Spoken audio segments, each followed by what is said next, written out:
que la paix, si possible, soit sur vous tous. Chose promise, chose due.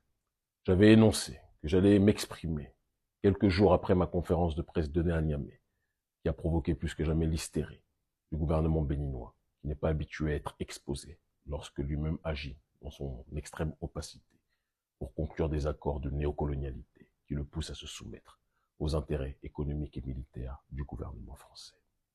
Il n'y a pas un autre objectif à l'activisme soi-disant de M. Kemi Seba que de provoquer des troubles au Bénin, provoquer la déstabilisation de notre pays.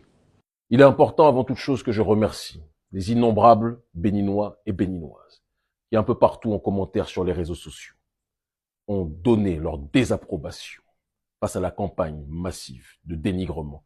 Je dis massive, mais très faible en termes d'efficacité, de dénigrement, de calomnie et de menaces juridiques, politiques et même physiques contre ma personne.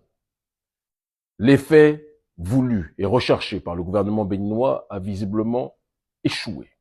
Car quand un gouvernement impopulaire s'attaque à une personnalité, l'effet donné, c'est que la population finit par s'attacher, en grande partie, à cette personnalité qui est persécutée par ce gouvernement impopulaire. C'est exactement ce qui est en train de se dérouler. Et nous-mêmes qui avions prévu de faire une tournée dans l'arrière-pays, on reçoit des messages de l'arrière-pays du Bénin qui dépassent l'entendement en termes de soutien. Les gens nous découvrent.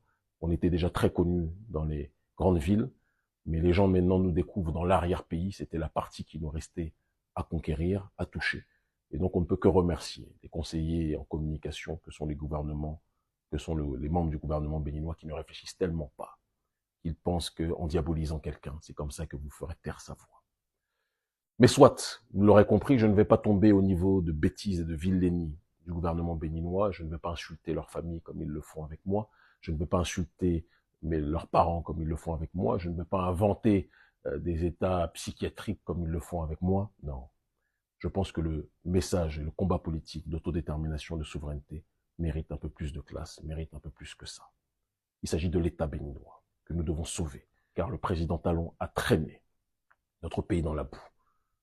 Il est important que je vous dise ce que j'ai appris au Niger pour que vous compreniez l'étendue des dégâts.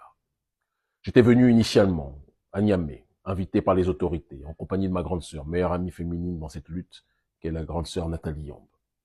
Il voulait nous remercier pour le combat panafricaniste et le leadership panafricaniste que nous avons en ce XXIe siècle, d'accord? Car nous avons des ennemis communs, nous avons une idéologie commune. Nous voulons l'autodétermination de nos populations et la fin du pillage de nos ressources. J'ai profité de cette